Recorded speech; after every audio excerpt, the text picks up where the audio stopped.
폴란드의 아우슈비츠 강제 수용소와 일본의 사도광산. 한 곳은 유네스코가 지정한 세계유산이고 한 곳은 현재 세계유산 등재를 추진하고 있습니다. 이 두 곳은 강제징용이라는 아픈 역사를 가진 곳입니다. 하지만 한 곳은 아픈 역사를 기억하고 추모하는 공간으로 남았지만 다른 한 곳은 논란이 끊이질 않습니다. 왜일까요? 유네스코는 나치에 의해 희생된 사람들을 잊지 않기 위해 아우슈비츠 수용소를 세계문화유산으로 지정했습니다. 그리고 독일은 어두운 과거지만 이를 보존하기 위해 적극적으로 협조하고 있습니다. 하지만 사도광산을 세계문화유산으로 지정하려는 일본은 강제징용 자체를 부인하고 있습니다. 佐渡の金山において強制労働が行われたかのような韓国側のこの主張はですね、我が国の立場に鑑み受け入れられる。 We have to make sure that we never forget. We owe this to 6 million Jewish men, women and children murdered in the Holocaust and all the others targeted by the Nazis. We have a moral obligation to remember them and their lives. 기억하기 위한 문화유산, 기억을 지워버린 문화유산.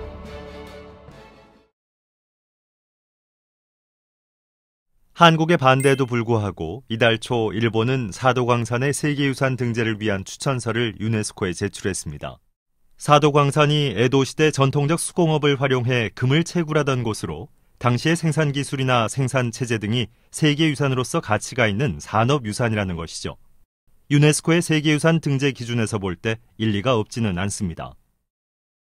Outstanding universal value is recognized as per there are in total 10 criteria which the operational guidelines outline. 1 to 6 criteria are for cultural heritage sites. They could be a masterpiece of human creativity, they could be representing a particular phase in human civilization which is outstanding. They could be outstanding architecture, landscape. 하지만 문제는 사도광산이 일제강점기 조선인 강제노역의 현장이기도 한 사실을 감추려는 데 있습니다. For Japanese history, it has a lot of historical value. As a World Heritage Site, it's questionable, and it draws attention to the process of mining, which is always a difficult history. 지난 2015년에도 일본은 하시마, 일명 군함도를 유네스코 세계문화유산으로 등재했습니다.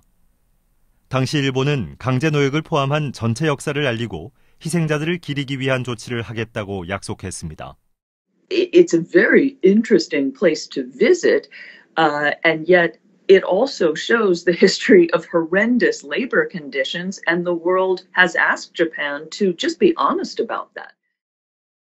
일본의 약속은 아직까지 지켜지지 않고 있습니다. 이에 대해 작년 7월 유네스코 세계유산위원회가 일본 측에 시정을 요청하는 이례적인 결의안을 채택하기도 했는데요. 우리나라는 물론 주변국인 중국과 러시아, 일본 내에서도 비판의 목소리가 나왔습니다. 그때 약속은 한국인 강제노역의 역사를 정확하게 밝힌다라는 것이 약속이었던 거죠.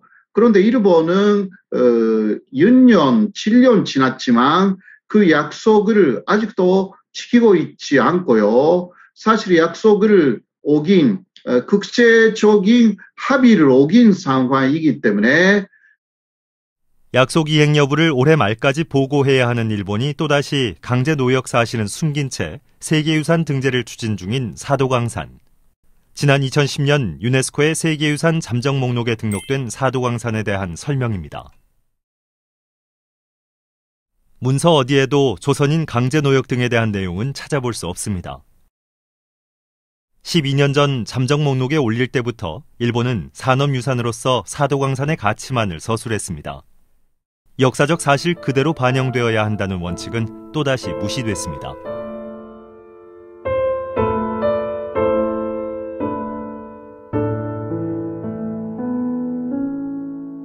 현재 조성된 사도광산 유적을 찾은 뉴욕타임즈 기자 역시 당시 노동자들의 모습을 재현해놓은 지하 갱도에 조선인의 흔적이나 이들에 대한 설명은 없었다고 전했는데요. 다만 벽 한쪽에 붙여진 사도광산의 근대사를 나열한 연대기에서 조선인 노동자는 강제노역에 대한 말도 없이 두 줄에 걸쳐 언급되었을 뿐이라고 덧붙였습니다. There is very good documented evidence of Korean laborers in this mine, forced labor. So the attempt to erase that is strange. Again, this history connects with the broader history in wartime Japan of the use of even allied POW slave labor. So the Japanese government is really opening itself up to a much larger scrutiny. 논란을 의식한 탓인지 일본은 이번 달 1일 사도광산에 대한 세계유산 등재를 신청하며 평가 기간을 에도 시대로 한정했습니다. 일제강점기를 사실상 제외한 것이죠. Our assessment is that actually the Sado mines, because it's not just one, it's a complex, are historically very important, but it does not encompass just the Tokugawa shogunate, the Edo era. It has to be considered through the Meiji Restoration, Meiji industrialization, modernization, and of course all the way through World War II when there was Korean forced labor there. 일본이 사도광산의 세계유산 등재를 위해 접근하는 방식은 독일이 세계유산인 아우슈비츠 수용소를 대하는 태도와는 확연히 다릅니다. 나치 독일이 유대인 학살을 위해 만든 강제 수용소.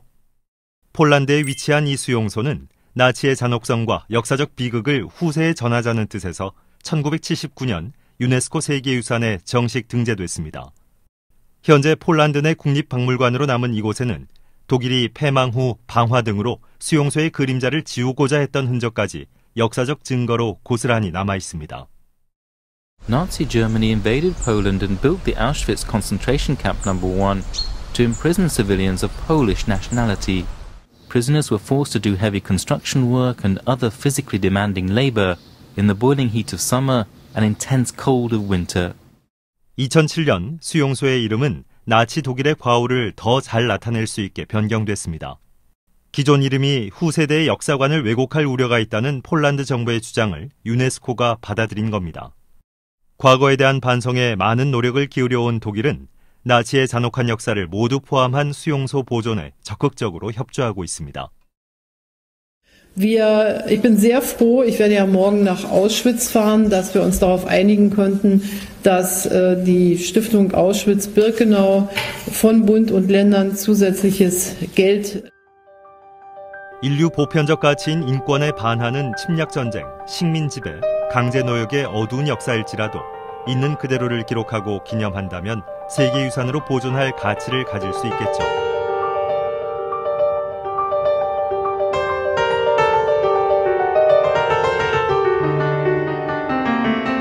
일본의 산업유산도 마찬가지여야 합니다. どういう経過をたどって現在に至っているのかという、そういう全体の歴史が記述されるべきだろうと。都合の悪いところはパスするというのでは、本当にそういう文化的な価値としてはダメなんじゃないかと。And it was a lie to Nazi Germany. And these type of systems are so destructive to people, to our natural environment, to countries working together and living together, respecting each other. We cannot ever have this type of thing repeated. And we see examples in different ways happening around the world. I won't go into those. But it by understanding that history, it helps us to try to not relive that. 세계유산 등재는 국제적 가치를 인정받은 보전의 의미를 가질 뿐만 아니라 경제적, 교육, 사회적인 효과로도 이어집니다. 각국이 자국의 유리한 관점을 국내는 물론 세계적으로 제시할 힘을 갖게 만들기도 하는데요. 이는 최근 유네스코 유산 등재를 둘러싼 각국 간의 경쟁과 갈등에서도 잘 드러나고 있습니다. 비단 한국과 일본만의 일은 아닙니다. 호주 북동쪽 해안에 위치한 그레이트 베리어 리프. 1981년 세계 자연유산으로 지정된 세계 최대 산호초 지역입니다.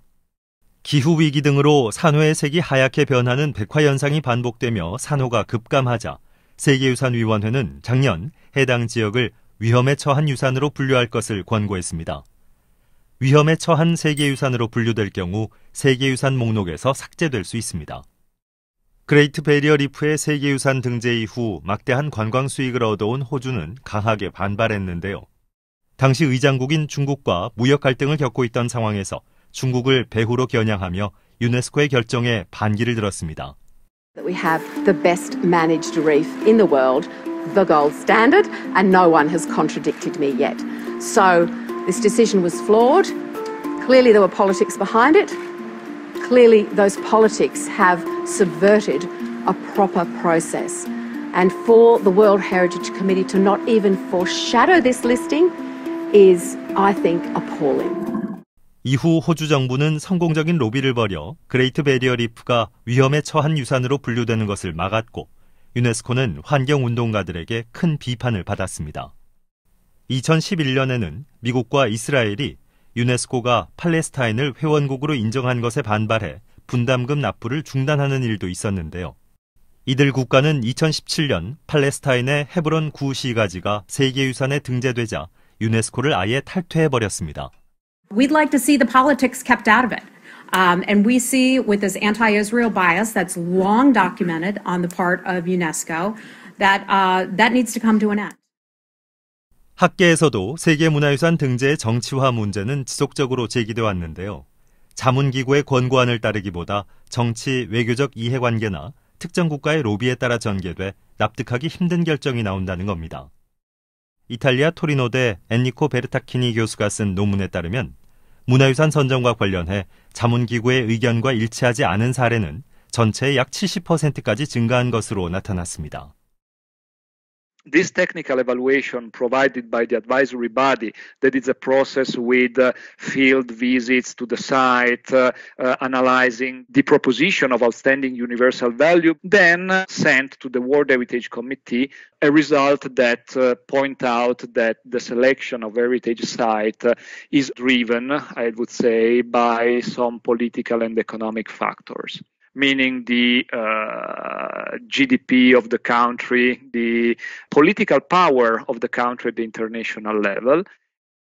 유산 등재 과정에서 국가가 개입할 가능성이 커지면서 유네스코가 국가 간 정치적 이견과 갈등 표출의 장이 되기도 하는 지금, 일본이 역사적 사실을 외면하고 추진 중인 사도광산의 세계유산 등재는 이미 차갑게 얼어붙은 한일 관계에 또다시 갈등의 불씨가 되고 있습니다. And if you ever want to have reconciliation, this is the way to do it. Just be open. So here's one more area where we can cooperate and come together to acknowledge the history, to acknowledge the victims, and to move forward together. It is worth visiting both that site because of its beauty, but also to learn the history. So if people visit these sites in Japan and learn the history of the use of forced labor, then that's an interesting development. 반쪽짜리 역사는 진정한 세계유산이 될 수 없습니다. 역사를 지우려 한다고 해서 지워질까요?